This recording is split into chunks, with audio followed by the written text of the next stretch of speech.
al Señor por la oportunidad de predicar la palabra y al hermano Neto también por la oportunidad. Hermano, vamos a abrir nuestras Biblias en Génesis 22.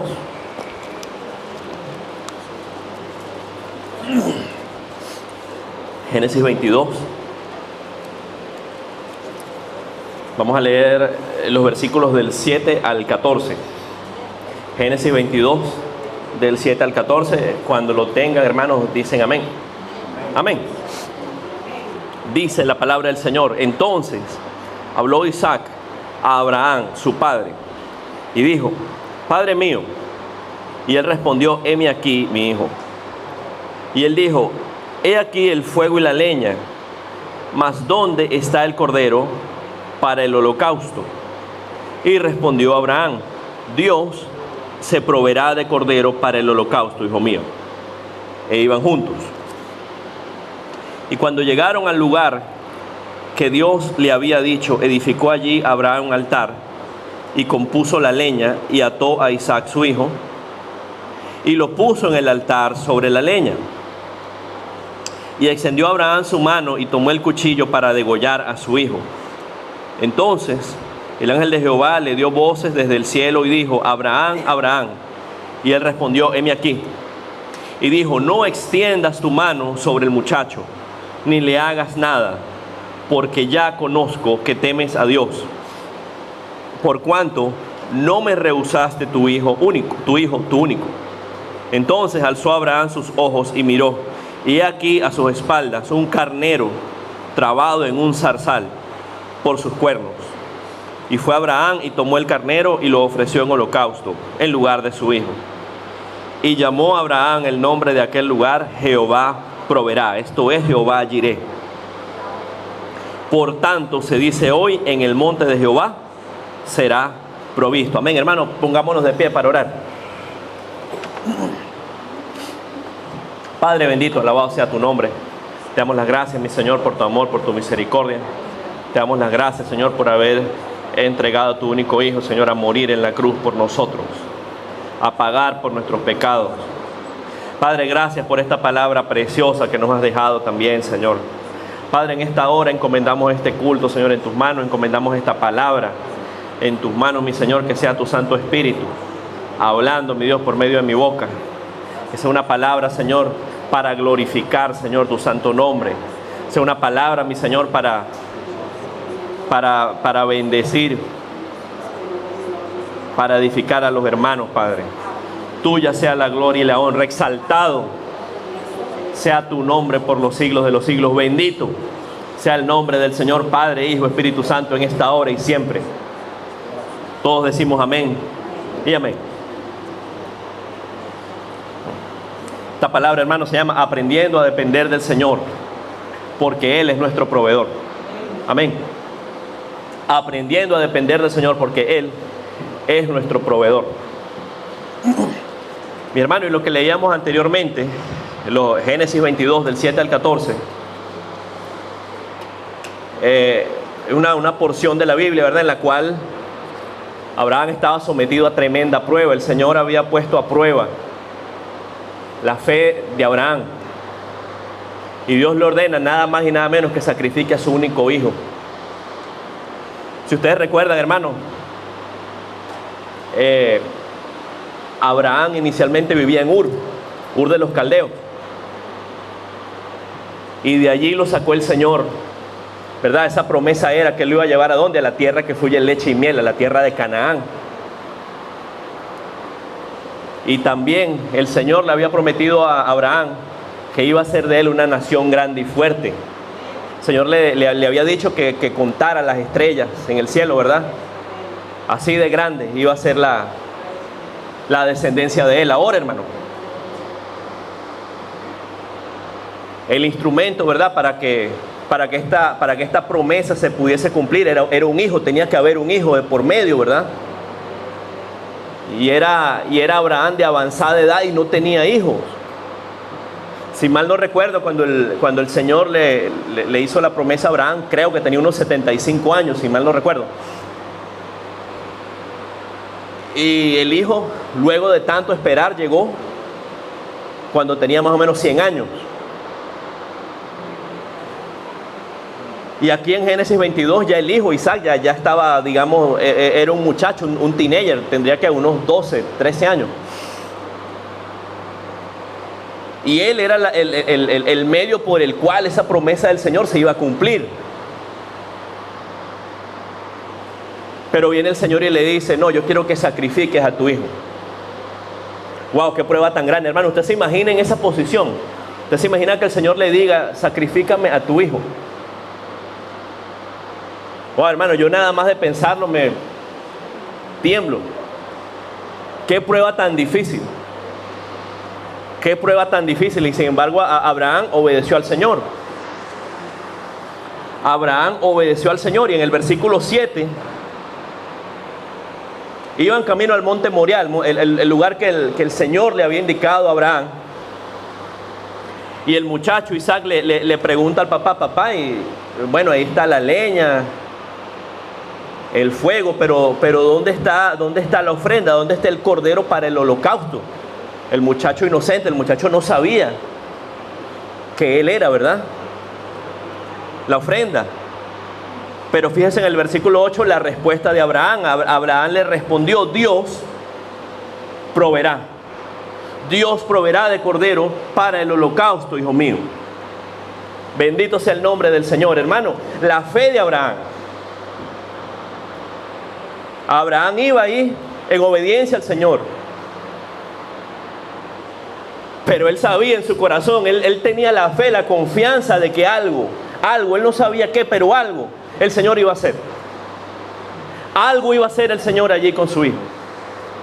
Dios proveerá.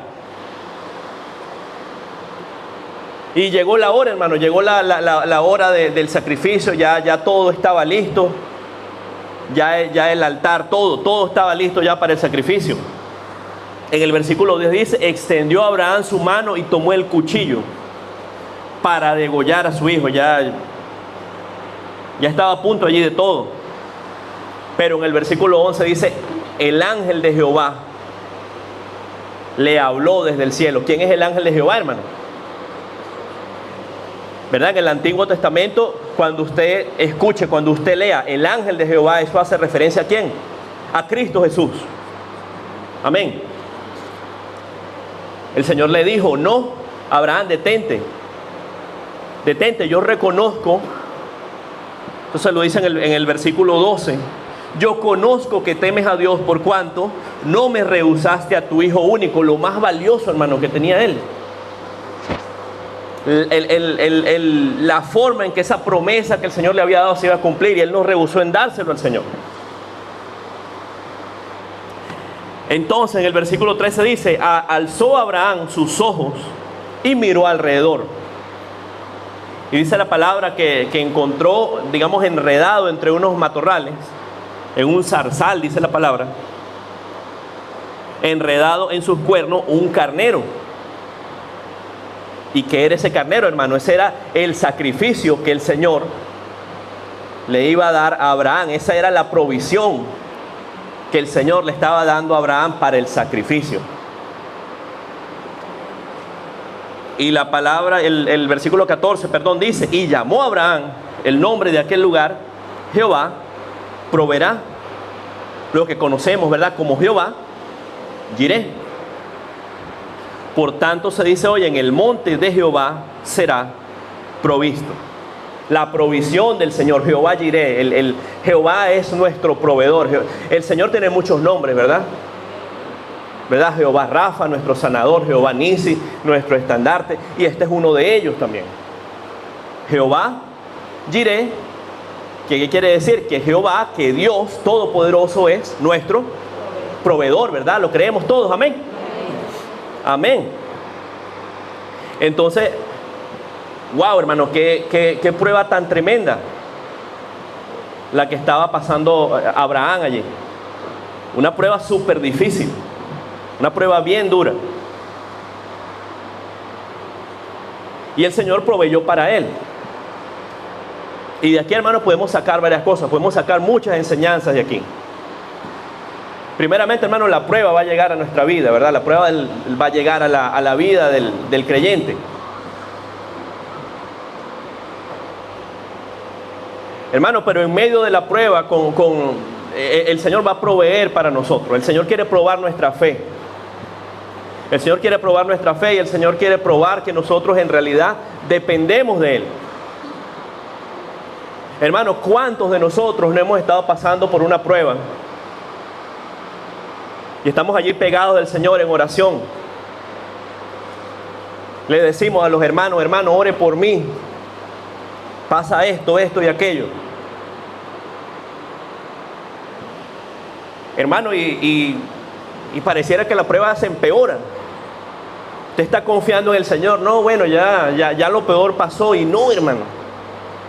Cada día la cosa se pone más difícil y más difícil. Y más difícil, hermano. Llega un momento así como que usted ya no puede más. Llega un momento, hermano, que usted dice, Señor, ya no puedo. Señor, ya no puedo, lo dejo en tus manos, Padre. Hermano, y en ese momento, cuando usted reconoce que usted en su fuerza ya no puede hacer nada, cuando usted reconoce que Dios es todopoderoso y que Dios toma el control y que Dios es el que puede hacer algo allí, la prueba pasa. Allí en ese momento, cuando usted reconoce la gloria, la majestad y el poder de Dios, es que la prueba pasa, comienza a pasar. Se abren los cielos para usted. Esa prueba que parecía dura, esa prueba que parecía imposible de pasar, de la mano del Señor se pasa, pero hay que reconocer, ¿verdad?, el poder de Dios. Hay que reconocer que humanamente no podemos hacer nada. Y por supuesto hay que tener fe también. Hay que tener fe. Como decía Abraham, cuando Isaac le preguntó, ¿dónde está el sacrificio? ¿Qué le dijo Abraham? Dios proveerá. Bueno, igual hermano, uno en medio de la prueba, bueno, yo no sé qué va a hacer el Señor. Yo no sé qué va a hacer el Señor. Algo va a pasar. El Señor va a poner gracia en los ojos de una persona para conmigo.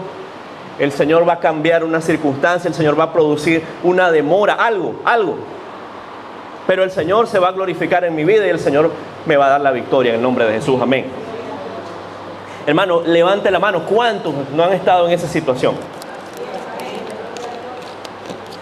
Bendito sea el nombre del Señor. ¿Cuántos no han tenido la victoria por medio de Cristo Jesús? Amén. Gloria a Dios.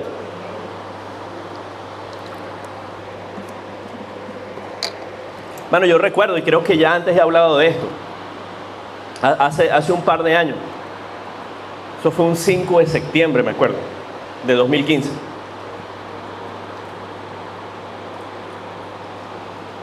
Mi esposo y yo no estábamos haciendo nada, hermano. Si uno se mete en un problema porque se lo buscó, bueno, ahí la cosa es diferente. Pero le digo que mi esposo y yo no estábamos haciendo nada. Y por un malentendido, por una persona que se imaginó lo que no era, una persona que creó una tormenta allí, creó un tremendo problema, wow. Mi esposo y yo hasta problemas legales pudimos tener. Un problema bien serio pudimos caer mi esposo y yo por un malentendido, por algo que creó una persona. Yo no les voy a dar los detalles de eso, pero fue algo bien serio y algo bien duro. Hermano, y orábamos en medio de esa prueba y mi esposa ni dormía. Y era como yo le decía, hermano, pasaban los días y ya pensábamos que bueno, que iba a ceder. Pero no, hermano, la cosa se ponía peor. La cosa se ponía peor y peor y peor. Llegaban cartas a la casa, email.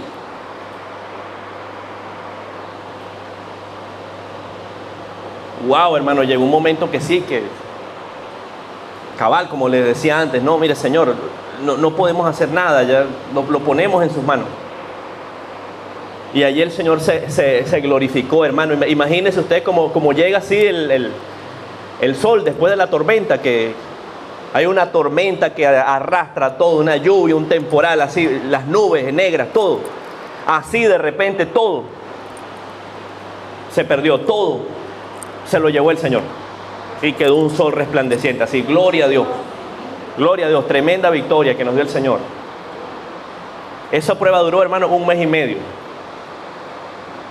Fue corta en tiempo, pero fue difícil en intensidad, en las consecuencias que podía traer para nosotros.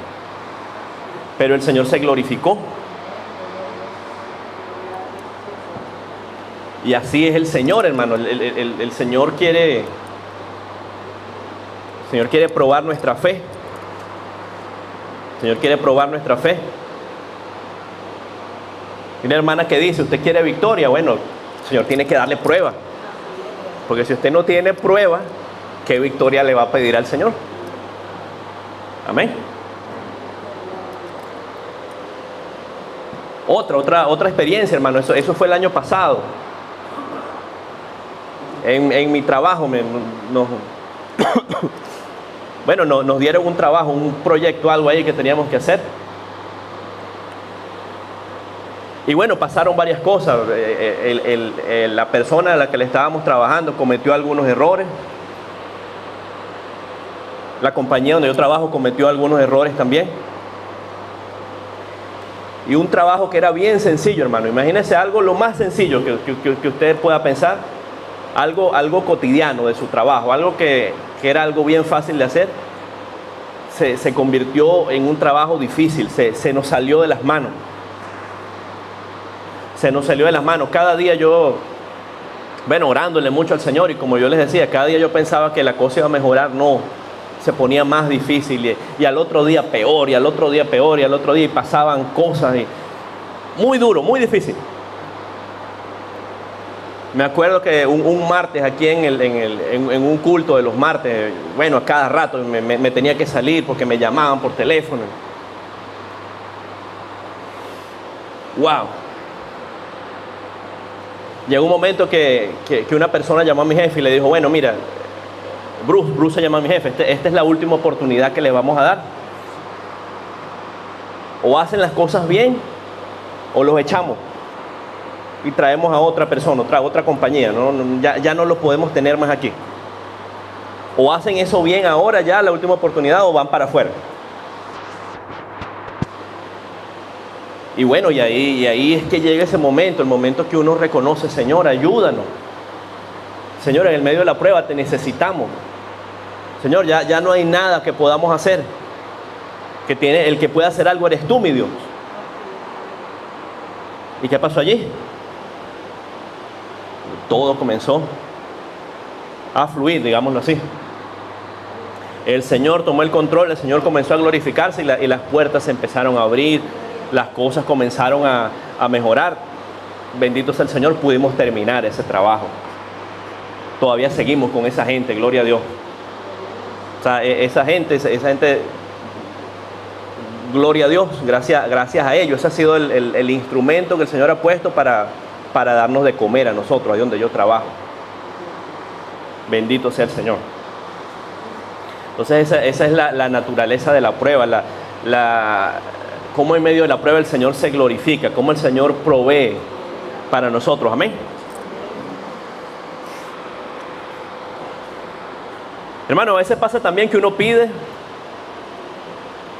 ¿verdad? Y uno, oye, las peticiones no son cumplidas. ¿Qué está pasando allí? ¿Por qué? Y uno dice, el Señor como que no me escucha. Entonces vamos a ver qué pasa allí en ese caso. Vamos a ver Santiago 4:3, ¿qué dice?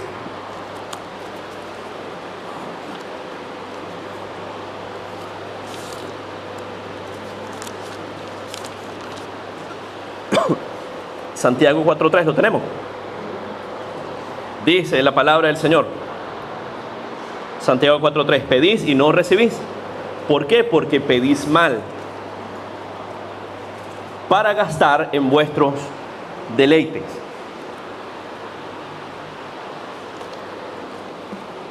Dice la palabra, pedís y no recibís porque pedís mal para gastar en vuestros deleites. Eso es lo que ocurre, hermano, cuando uno pide algo que no va conforme ¿a qué? A la voluntad del Señor. Cuando uno pide algo, uno le está orando al Señor para un propósito vano, para una cosa que no va conforme a la voluntad de Dios, incluso para una cosa totalmente que no tiene sentido. Hermano, les cuento algo. Allá en mi país, en Venezuela, trabajaba con un señor. Y este señor, bueno, típico, ¿sabes? Esos hombres así que andan en fiestas y andan con otras mujeres. Y él nos contaba a nosotros todas las picardías que hacían. Y él oraba, él le pedía al Señor para que haciendo sus picardías la mujer no lo descubriera. Hermano, ¿qué clase de oración es esa? ¿Qué clase de petición es esa? El Señor nunca va a escuchar eso. El Señor nunca va a escuchar eso. Pedís y no recibís. ¿Por qué? Porque pedís mal. ¿Para gastar en qué? Gastar en vuestros deleites, gastar en cosas vanas, en cosas que no valen la pena. Vamos al Salmo 84, 11.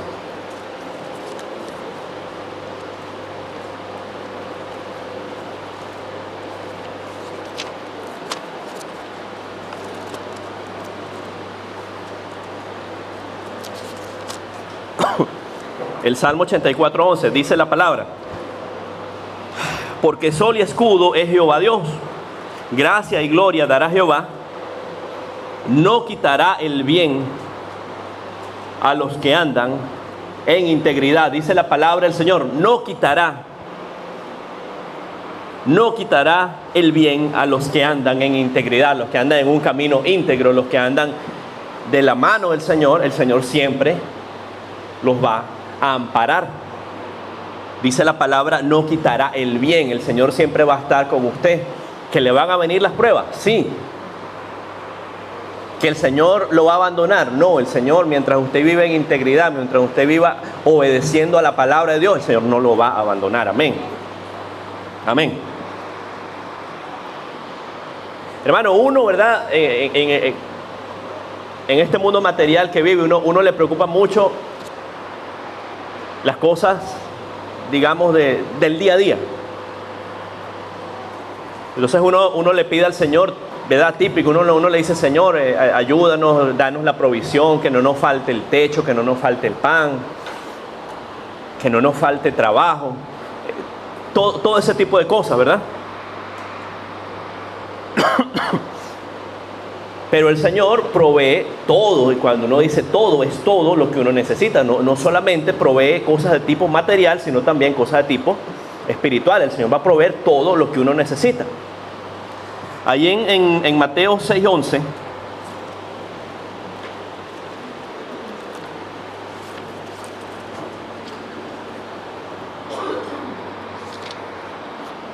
Mateo 6:11, ese es el modelo de oración que el Señor nos ha dejado, ¿verdad? El Señor habló, el Señor dijo, y cuando ores, oraréis de esta manera. Todos lo conocemos, ¿verdad? Y ahí comienza la oración, ¿verdad? Padre nuestro que estás en los cielos,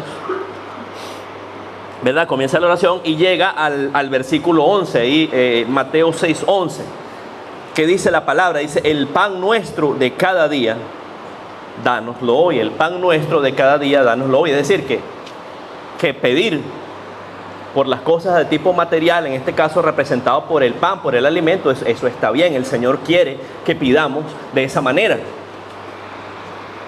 El Señor quiere que pidamos de esa manera, hermano. Uno no puede dar las cosas por sentado. Uno no puede decir, no, el Señor sabe que yo necesito tal cosa. No, el Señor sabe que yo necesito, no sé, una nueva cama, un nuevo refrigerador, lo que sea. No, yo no voy a pedir por eso. No, el Señor aquí nos está diciendo, explícitamente lo dice. Cuando ores, ¿qué vas a hacer? Oraréis de esta manera. Entonces dice, el pan de cada día, dánoslo hoy. Lo material, ¿verdad? El pan, las cosas que uno necesita para vivir. Amén. Ahora, veamos qué dice Mateo 6, versículos 25 y 26. Mateo 6, 25, 26. El afán y la ansiedad, hermano, y esta palabra, dense cuenta, el Señor la repite constantemente. En las últimas semanas el Señor lo ha repetido mucho. El afán y la ansiedad. Dice la palabra, por tanto os digo, no os afanéis por vuestra vida, qué habéis de comer o qué habéis de beber, ni por vuestro cuerpo, qué habéis de vestir. ¿No es la vida misma No es la vida, perdón, más que el alimento y el cuerpo más que el vestido. Mirad las aves del cielo, que no siembran, ni ciegan, ni recogen en graneros, y vuestro Padre Celestial las alimenta. ¿No valéis vosotros mucho más que ellas? Amén. Entonces, ¿hay que pedir por las cosas que necesitamos para vivir? Sí. ¿Tenemos que dejar que las cosas se vuelvan un afán en nuestra vida? No.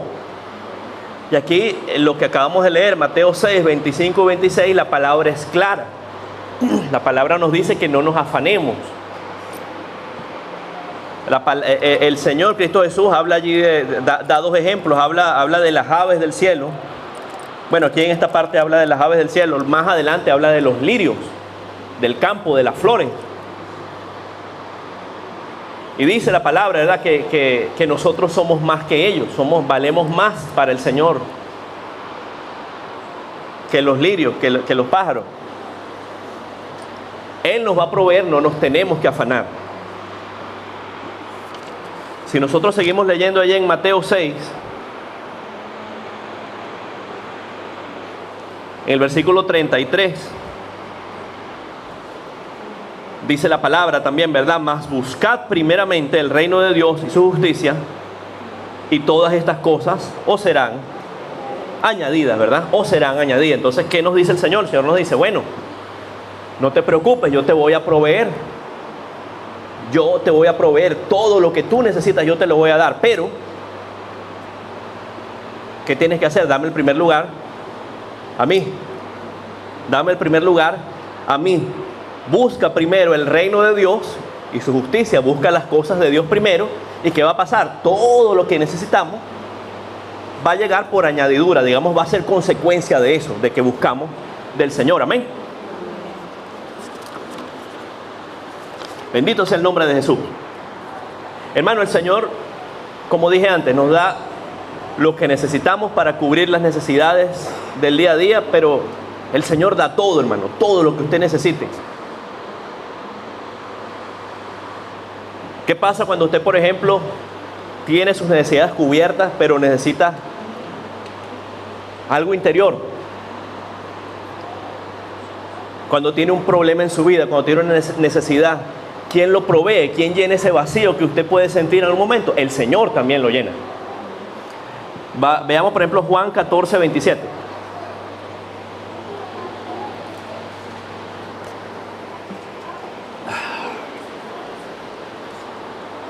Juan 14, 27. ¿Lo tenemos?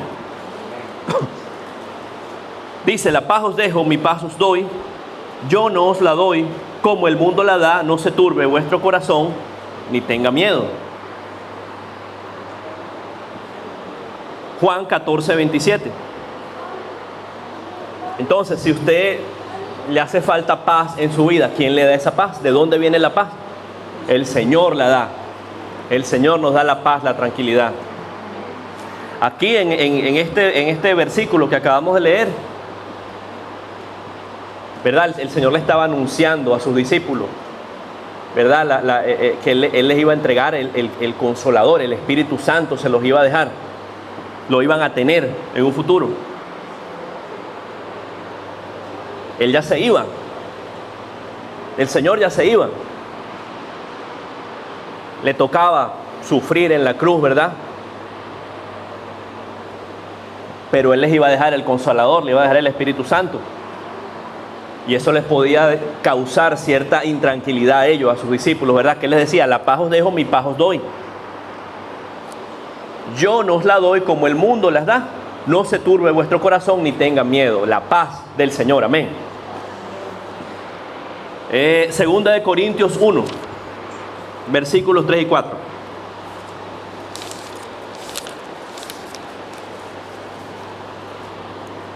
Segunda de Corintios 1, versículos 3 y 4. ¿La tenemos? Amén. Dice la palabra, bendito sea el Dios y Padre de nuestro Señor Jesucristo, Padre de misericordias y Dios de toda consolación, el cual nos consuela en todas nuestras tribulaciones, para que podamos también nosotros consolar a los que están en cualquier tribulación por medio de la consolación con que nosotros somos consolados por Dios. Amén. Hermano, cuando necesita una palabra de aliento, cuando necesita un consuelo, por cualquier situación, ¿quién se la da? ¿De dónde viene esa palabra? Del Señor, viene del Señor. ¿Cómo? De muchas maneras. Un hermano se la puede decir. Usted mismo leyendo la palabra la puede encontrar. El Señor le puede hablar directamente. El Señor habla también, hermano. Si usted está en sintonía con el Señor le habla, hermano. Entonces eso puede pasar. Necesita consuelo, como dice lo que acabamos de leer ahí en 2 de Corintios. ¿Quién nos consuela? El Dios, nuestro Dios Todopoderoso, Padre de nuestro Señor Jesucristo, Padre de misericordia y Dios de toda consolación. Luego dice allí, el cual nos consuela en todas nuestras tribulaciones. Es decir, la palabra del Señor va a tener, digamos, va primeramente para nosotros. Esa palabra que uno necesita, el Señor se la da a uno. Pero luego dice,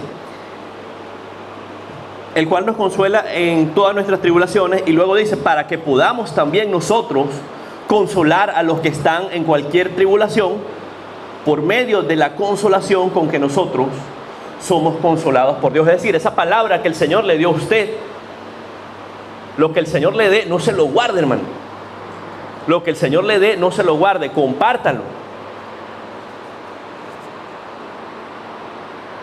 Y gloria a Dios, hay hermanos que son de esa condición, hay hermanos que lo que el Señor se los da, lo hablan, lo dicen, lo comparten. El Señor me dio tal cosa, el Señor me dio esta palabra, el Señor me dio lo otro, esto, aquello. ¿Verdad? ¿Por qué? Porque de esa manera, como el Señor nos consoló a nosotros en un momento determinado, esa misma palabra le puede servir a otra persona también, a un hermano, ¿verdad? A un creyente, a una persona determinada, al que lo necesite. Amén. Alabado sea el nombre de Jesús. Hermano, esta predicación es, ¿verdad?, aprendiendo a depender del Señor, porque Él es nuestro proveedor. Y uno, ¿verdad?, en su caminar con Cristo, uno llega a aprender eso, uno llega a entenderlo. Pero a diferencia de nuestro caminar en Cristo, a diferencia de la iglesia, el mundo no le enseña eso, hermano. ¿Qué le enseña el mundo? El mundo le enseña que usted es autosuficiente. El mundo le dice, no, usted puede hacerlo todo. Dios, usted no necesita a Dios. Usted se basta usted mismo para todo. Usted mismo hágalo.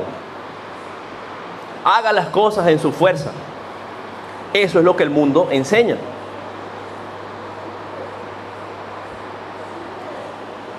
Hermano, hay una falsa doctrina. El que ha leído alguna vez metafísica, ese tipo de cosas,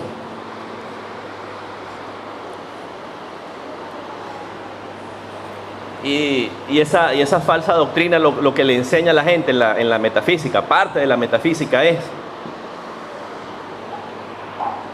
que cualquier persona, ¿verdad?, por medio de la meditación, empieza a decir una cantidad de cosas, la introspección, usted puede evolucionar, usted puede llegar a evolucionar y usted puede lograr que un conocimiento oculto le sea revelado. ¿Para qué?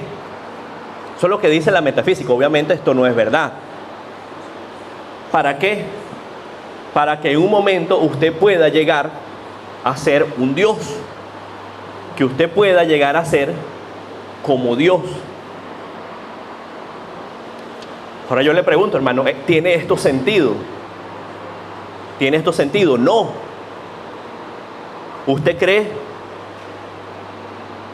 que un ser humano que es creación de Dios, puede llegar a ser como Dios?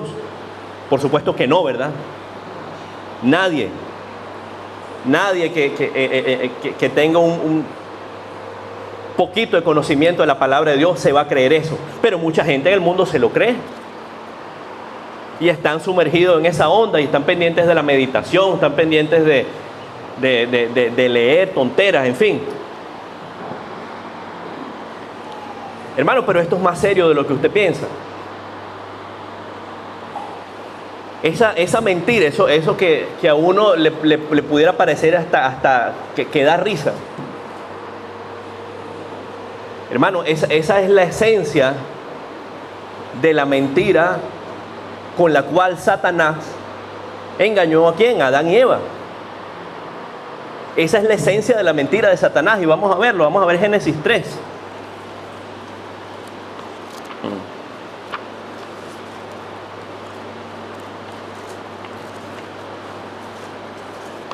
Génesis 3, del 1 al 5.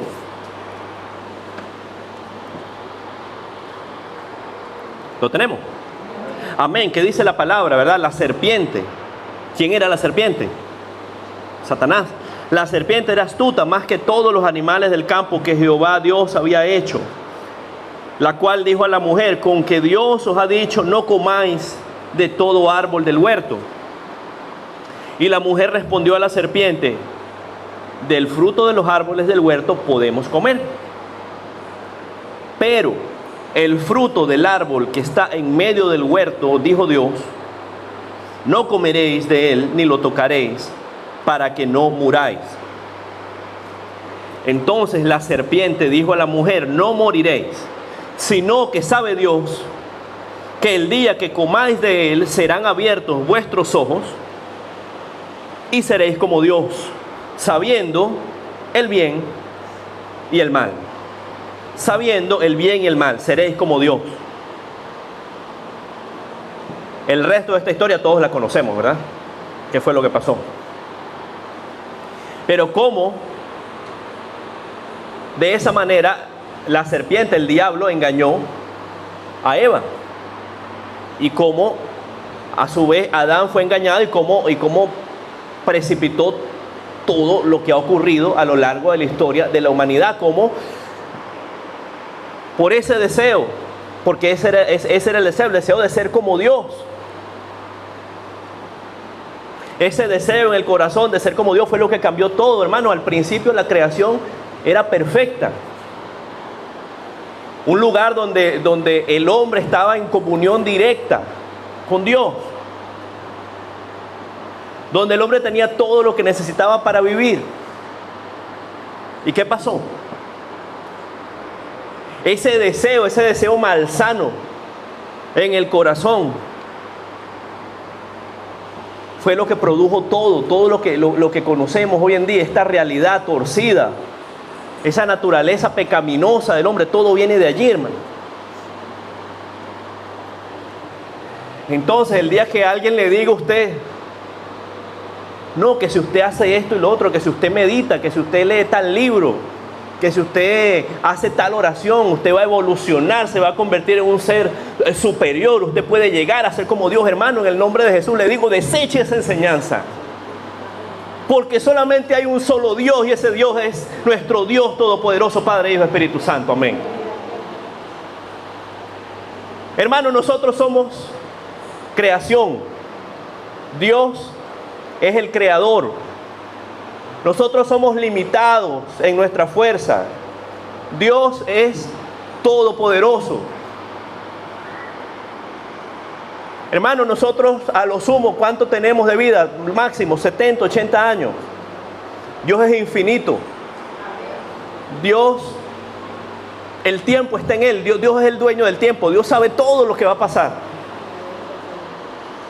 Entonces, hermano, ¿cómo alguien puede llegar a pensar que puede ser como Dios, que puede llegar a ser un Dios? No, hermano, deseche eso en el nombre de Jesús. Hermano, si alguien le viene con eso por el amor, en el nombre de Jesús le digo, de verdad, no lo oiga, ignórelo.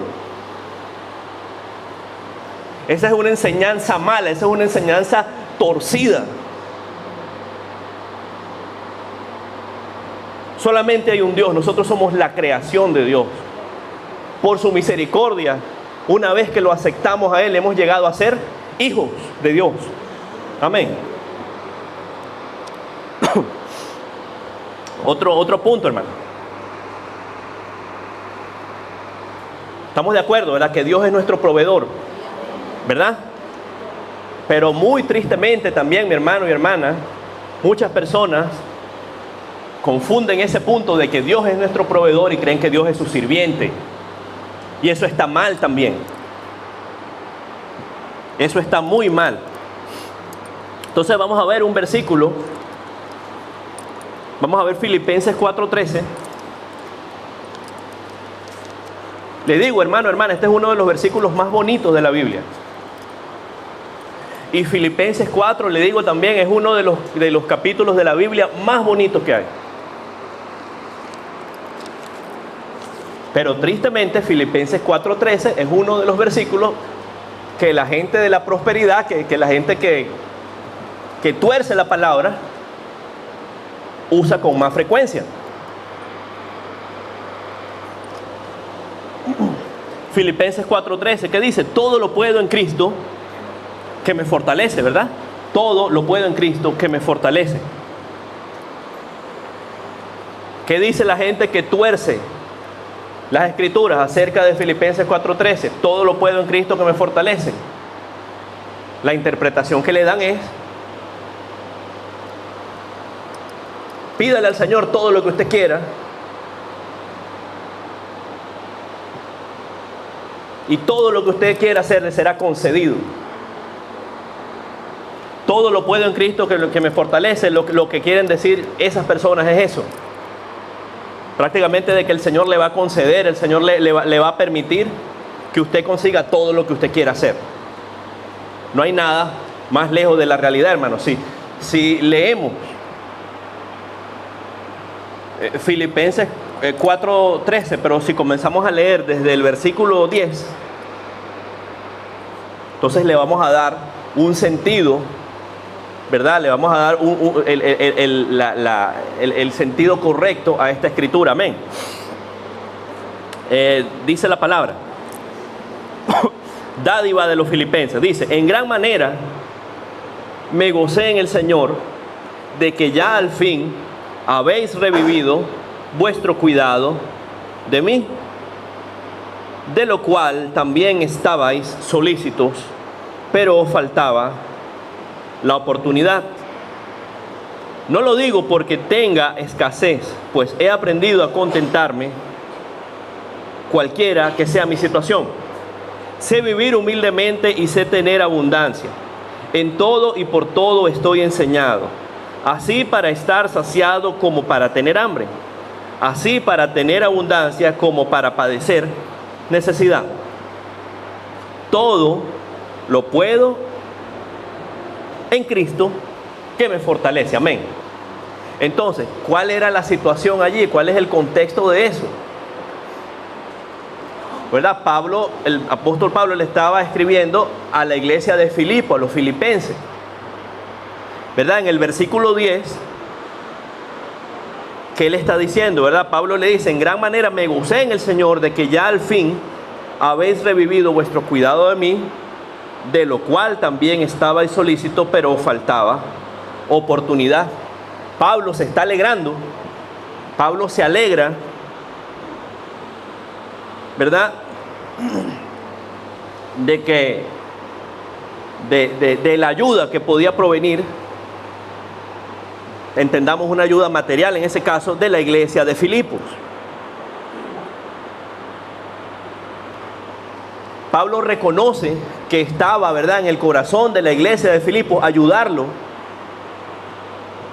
Por eso él dice, estaba solícito acerca de eso, tenían la disposición de ayudar, pero faltaba la oportunidad. No había ocurrido un momento todavía, ¿verdad?, para que lo ayudaran. Ahora luego Pablo aclara, dice: no lo digo porque tenga escasez, pues he aprendido a contentarme cualquiera sea mi situación. Pablo dice, ¿verdad? No es que a mí me haga falta algo, ¿verdad? Sea cual sea mi situación, yo estoy bien. Luego dice, sé vivir humildemente y tener abundancia. En todo y por todos estoy enseñado, así para estar saciado como para tener hambre, así para tener abundancia como para padecer necesidad. Pablo dice muy claramente, ¿verdad?, que él puede vivir bien sea cuando tiene algo, cuando no tiene, cuando está en escasez, cuando está en abundancia, ¿verdad? Él ha aprendido a vivir de esa manera, y así tenemos que ser los hijos de Dios también. Entonces, luego de toda esta explicación es que Pablo dice, todo lo puedo en Cristo que me fortalece, todo lo puedo en Cristo que me fortalece. Es decir, por medio de mi Señor Jesucristo es que yo he llegado a actuar de esa manera. Sé vivir humildemente y en abundancia. ¿Por qué? Porque así me ha enseñado mi Señor. Sé vivir en abundancia y en escasez. ¿Por qué? Porque todo lo puedo en mi Cristo que me fortalece. Amén. Entonces, esa, hermano, es la verdadera enseñanza. Todo lo puedo en Cristo que me fortalece. No quiere decir que el Señor le va a conceder todos sus deseos. Hermano, Dios se respeta.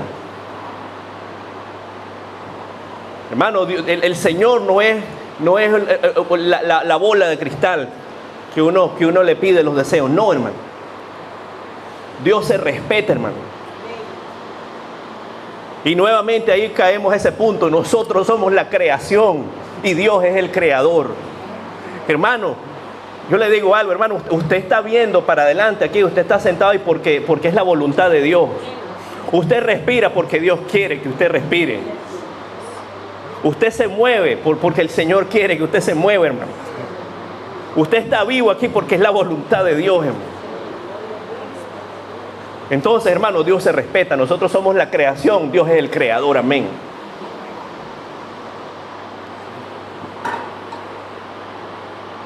Ya vamos terminando, hermano. Otra cosa bien importante, hermano, la dependencia del Señor no termina nunca.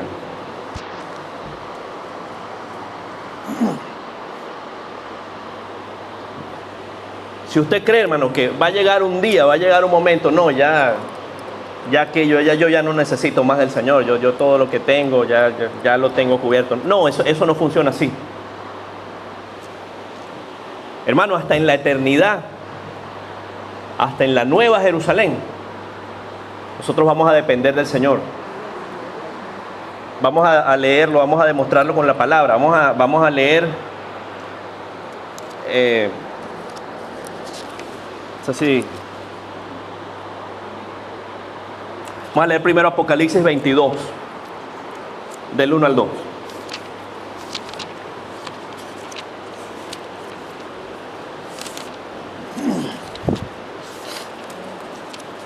Apocalipsis 22, del 1 al 2. ¿Lo tenemos? Amén. Dice la palabra, estamos hablando ahí de la nueva Jerusalén. Después me mostró un río limpio de agua de vida, resplandeciente como cristal, que salía del trono de Dios y del Cordero.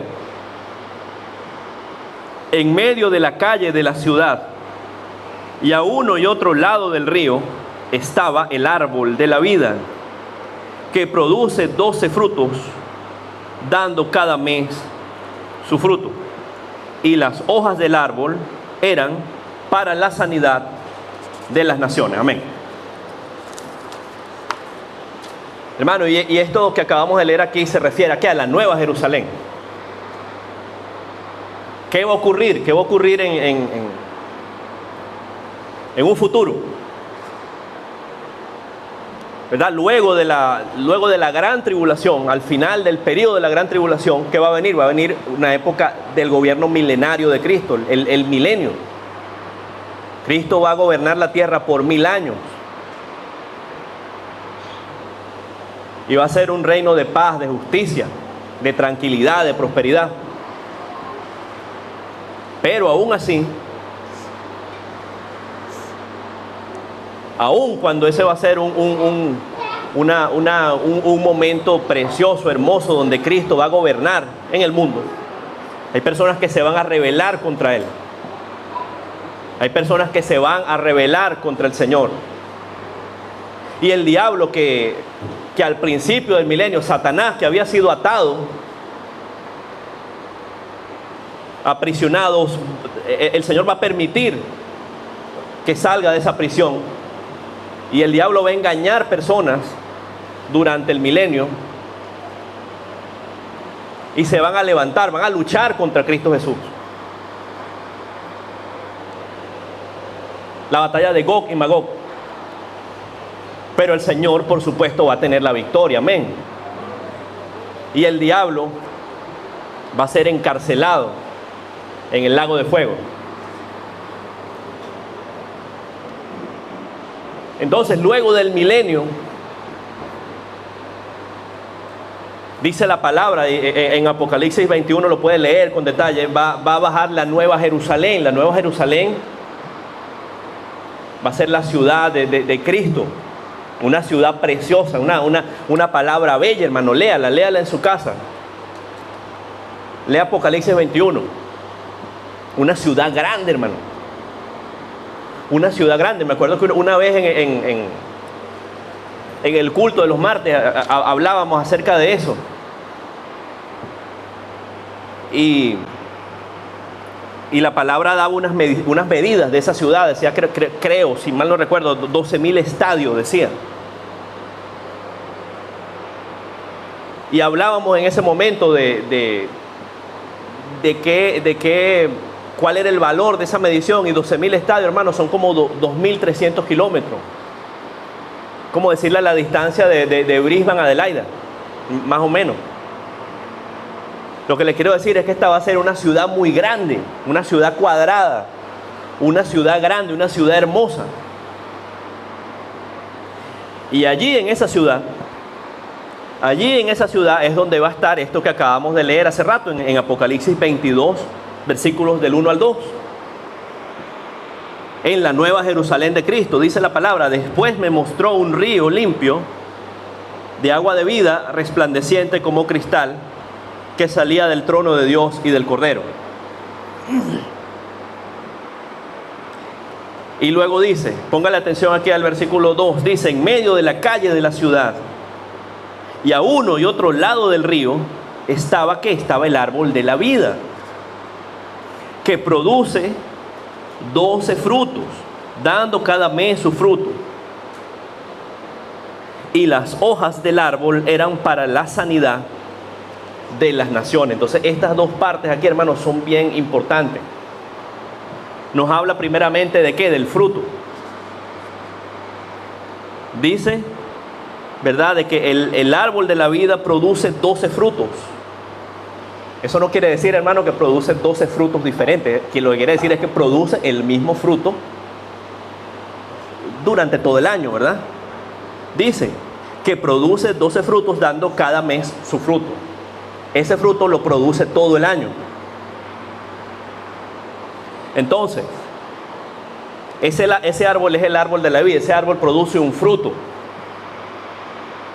Entonces, comiendo ese fruto, vamos a tener la inmortalidad. ¿Verdad? Quiere ser inmortal. Entonces, las personas van a tener que llegar allí a la Nueva Jerusalén con el Señor, a buscar del Señor. Luego,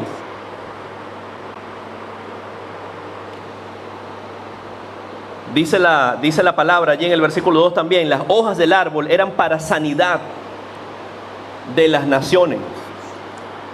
¿Qué acaso en la Nueva Jerusalén la gente se va a enfermar? No, hermano, no quiere decir que la gente se vaya a enfermar. Quiere decir que eso va a ser como para preservar a la persona. Pero el punto de esto, hermano, es que todas las personas van a tener que venir constantemente a la Nueva Jerusalén a buscar del Señor. El árbol, van a tener que venir y depender del Señor también, por lo que acabamos de explicar. Fíjese, por ejemplo, lo que dice Apocalipsis 21.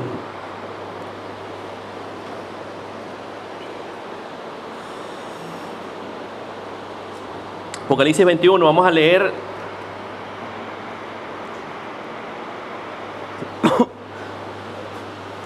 el versículo 24. Versículo 24 dice: las naciones que hubieren sido salvas andarán a la luz del día, y los reyes de la tierra traerán su gloria y honor a ella. Las naciones que hubieren sido salvas andarán a la luz de ella, y los reyes de la tierra traerán su gloria y honor a ella. ¿Qué quiere decir esto, hermano? ¿Verdad? Al final de los tiempos, cuando Cristo gobierne desde la Gran Jerusalén, las naciones que hayan sobrevivido, las personas que hayan sobrevivido a la tribulación, al milenio,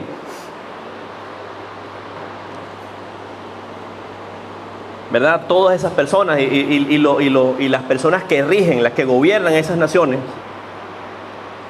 se van a tener que acercar a la nueva Jerusalén de Cristo.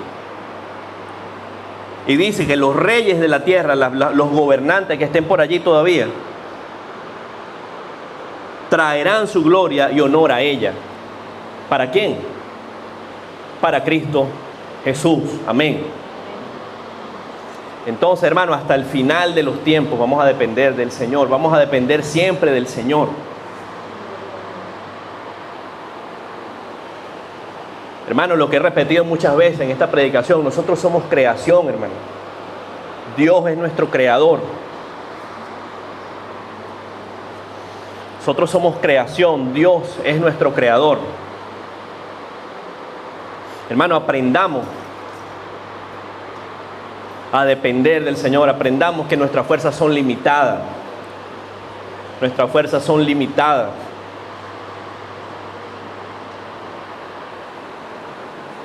Esa enseñanza de ser Dios, hermano, deséchela. Deséchela. El que le venga y le diga eso, no, eso es mentira, en el nombre de Jesús.